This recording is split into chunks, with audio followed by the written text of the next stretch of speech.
Além desses estudos do Egito, né, a gente vai ter justamente outros campos em que vamos ter grandes progressos, né, na arqueologia. Né?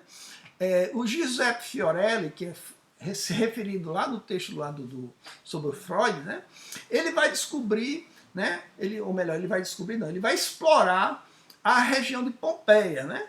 Pompeia, a gente sabe, foi aquela cidade, né, romana que foi destruída, né, com a erupção do vulcão, do Vesúvio. Né? O vulcão, as lavas e as cinzas do vulcão caem sobre a cidade, e aí boa parte da população vai ser engolida pelas lavas e vão ficar lá, né, vamos dizer assim, presas, né, mortas e presas ali E aí ele vai começar justamente a realizar um trabalho lá em Pompeia, né, aí nos anos 60. Né? Ele começa a fazer uma série de estudos na região. Ele é de origem, ele é italiano. Né? Ele vai ser justamente um dos diretores, né, do Museu Arqueológico de Nápoles, que é justamente na região, na cidade vizinha, né, de Pompeia.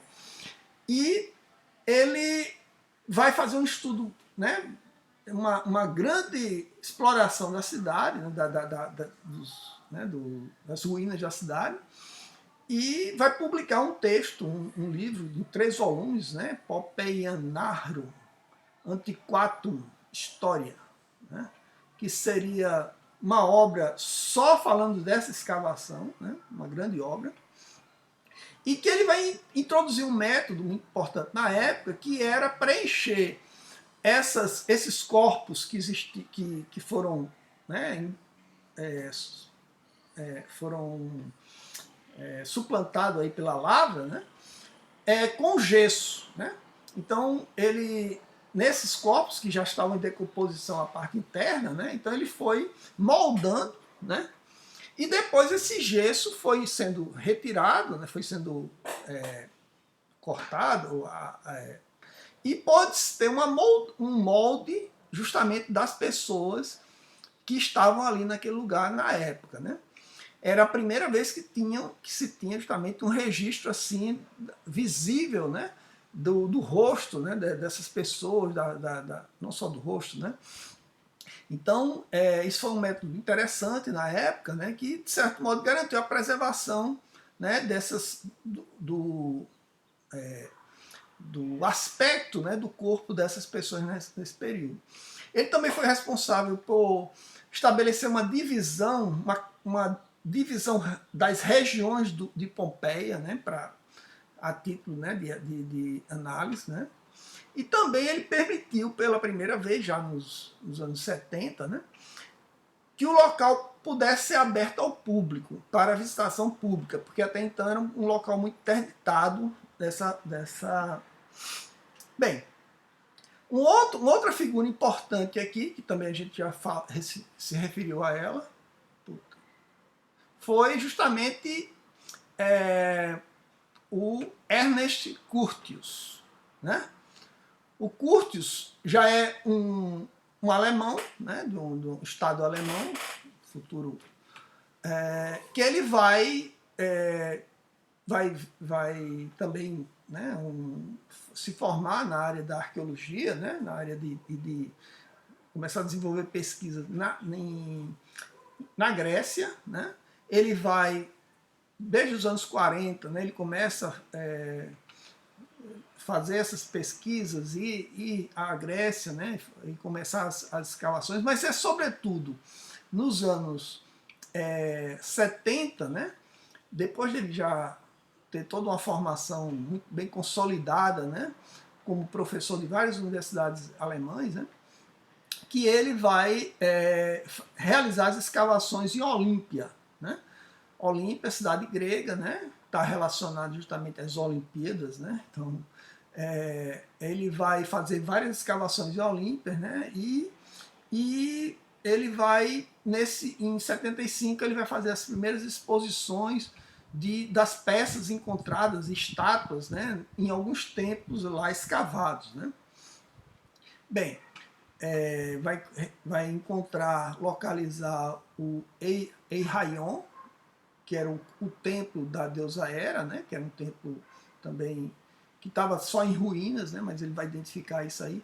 Bem, o fato é que é para mostrar como essas pesquisas, como essa arqueologia, ela está adentrando nesse universo de vários povos, né, sobretudo aí Grécia, Roma, né, Egito, mas também a gente vai ver depois isso na Mesopotâmia, né, em outras regiões, né, e que vão começar a desenvolver os métodos, ou aprimorar os métodos, tanto de escavação, tanto de periodização, né? Tanto de comparação estilística, né, entre os artefatos. Isso vai ter um papel muito importante no desenvolvimento, né, da ciência nessa área. Né? No final aí já do século XIX, a gente tem algumas figuras que vão ter um papel importante, justamente no sentido de aprimorar esses métodos, tornarem eles muito mais rigorosos, né? Muito mais criteriosos, justamente para evitar, né, vamos dizer assim, falsas interpretações ou interpretações né, problemáticas, e mesmo os métodos de aquisição desses objetos. Né? A gente tem duas figuras importantes no caso do Egito, né, que é o Flinders Petrie e que era um arqueólogo inglês, e o George Rainer, que é um arqueólogo americano. Né?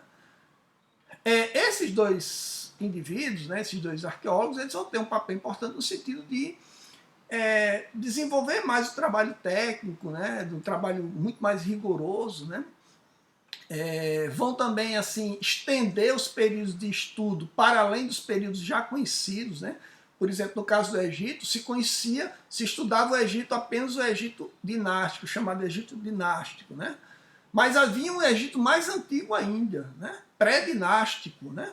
Então, que era possível ser identificado através da arqueologia. Então, o Petrie, né, ele vai encontrar vestígios, vai começar a estudar esses períodos pré-dinásticos, que até então não eram muito bem vistos assim, pela arqueologia clássica, porque essa arqueologia clássica estava muito voltada para esses grandes objetos que causassem algum impacto, né, algum impacto assim, visual, né, fosse objetos que tivessem alguma coisa de adorno em ouro, fosse grandes peças ligadas aos faraós.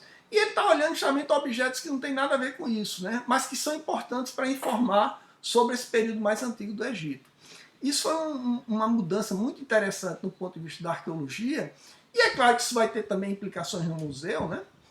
O próprio Petrie, quando ele descobre esses artefatos, e como ele começa a fazer uma cronologia, uma evidencial, né, sobretudo artefatos cerâmicos, né, alguns museus, sobretudo na época, o Museu Britânico e o Ashmolean, que é outro museu importante na Inglaterra, eles não quiseram essas coleções. É tipo assim, são os objetos mais que eles classificavam de etnográficos, né? Não seriam objetos de arte, do qual esses museus valorizavam bastante. É claro que isso na época, né? Isso aí a gente está falando na virada do século XIX para o século XX. Né? Então ele teve que levar esses objetos para outro tipo de museu, né? Um museu que pudesse, vamos dizer assim, acolher esses objetos, né? Um museu arqueológico, né? Não seriam os grandes museus de arte, mas museus arqueológicos. Então a gente começa a ver essas diferenciações, né, aparecendo aí também na museologia.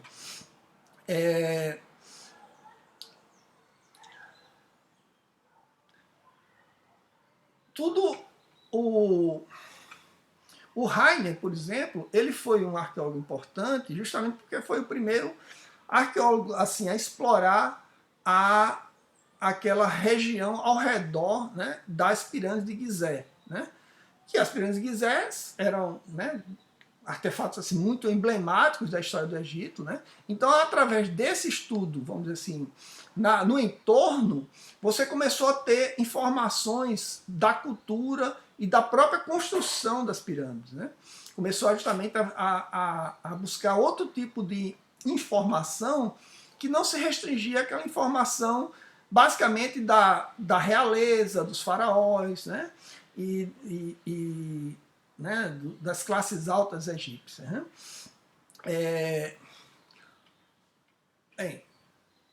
E também esses arqueólogos tinham uma maior preocupação justamente com a questão do destino das peças, então da catalogação das peças, né? Evitar dispersão, evitar, né, desvios, né, de peças. Então eles tinham muito... o Petrie mesmo fazia muitas críticas aos seus antecessores, né? O Mariette, né, o francês lá, então ele dizia que eles, para retirar as peças, eles faziam uso de instrumentos que terminavam deteriorando, terminavam destruindo, né, o local do achado, né?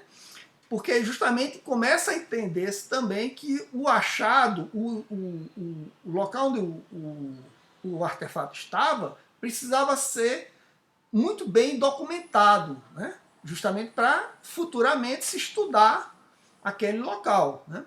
Então isso muda significativamente, né? Um outro arqueólogo aí importante, não tanto pela sua formação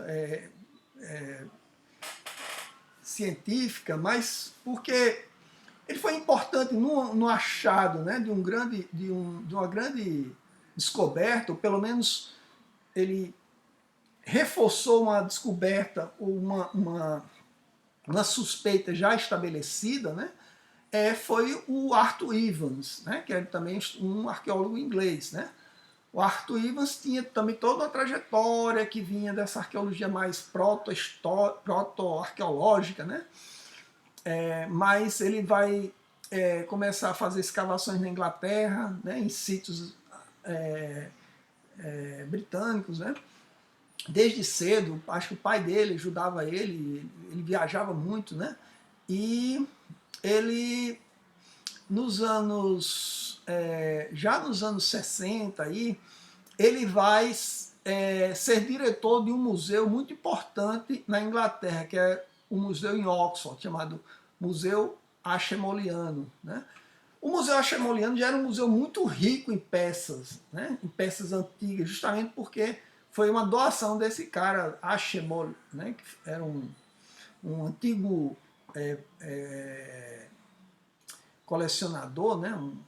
Que doou boa parte do seu acervo, mas que de fato foi ampliado e organizado, e catalogado, e classificado de maneira mais rigorosa com a atuação do Arthur Evans, né?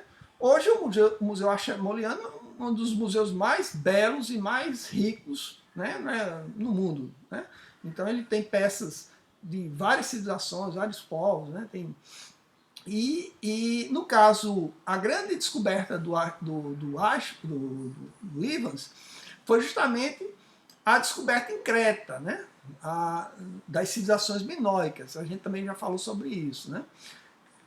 Então o local, né, o sítio onde estava instalado, né, o Palácio de Minos, né, já tinha sido identificado já por um outro arqueólogo, um arqueólogo grego, né, que é o Milocainos, né, Minos Milocainos. Ele já tinha identificado essa região em 1878, né?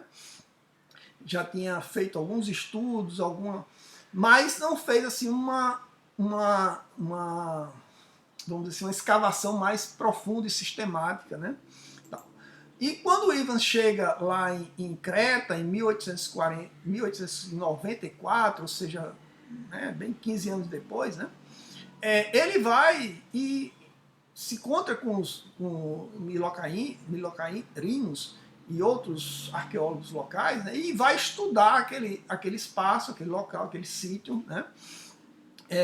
Há uma série o governo local, que era o governo otomano, né, na época, não concede assim a exploração do local, né, mas permite que, caso ele queira comprar o terreno né, no caso, né, um vasto terreno, ele poderia comprar, claro, o preço era muito alto, né, e durante um certo tempo o Evans vai fazer, né, todo um levantamento, né, de recursos justamente para comprar essa região, né? E aí ele vai comprar e ele vai levar, né? Ele vai comprar, paga pelo terreno, né? Leva uma série de estudiosos, né? Especialistas em edificação, engenheiros, né? Gente que trabalhava desde a construção civil até para começar a fazer escavação, explorar e ver se identifica. Então, durante anos ele vai fazer isso, né? Até que em 1900, né, quer dizer, 2, 3 anos depois que ele comprou, né, ele consegue encontrar justamente, né, aquilo que era uma espécie de labirinto, né, de construções que ele vai dizer que de fato era o labirinto do Minotauro, né? Aí ele vai identificar uma série de locais a partir justamente das obras literárias, né? A Sala do Trono, a Sala da Rainha, né? E ele vai, a partir disso, né? Ele vai levar esses estudos, né? Publicar, né? Levar grande parte desses artefatos para o Ashmoleano, estão lá, né? Alguma parte desse material. E é claro, todos esses grandes feitos, né, desses exploradores e arqueólogos, né, vai constituir um campo assim, de grande referência, né, de grande interesse, cada vez mais crescente do ponto de vista dos estudos e também dos artefatos, né, que vai marcar, né, a formação de museus, seja das grandes coleções dos grandes museus, seja de coleções de museus menores em diversas partes do mundo, né? Ou seja, a partir daí, cada cidade que tem algum potencial, né, de construir uma equipe, né, de estudiosos nessas áreas, vai procurar formar suas coleções, né? Então, por exemplo, caso na Itália, Turim, né, a cidade de Turim, vai ter um grande centro de estudos na área de arqueologia egípcia que vai formar o Museu Egípcio de Turim, né? Várias coleções vão sendo formadas a partir desses estudos, né? E também a partir desses achados, né? Ok? Então é isso.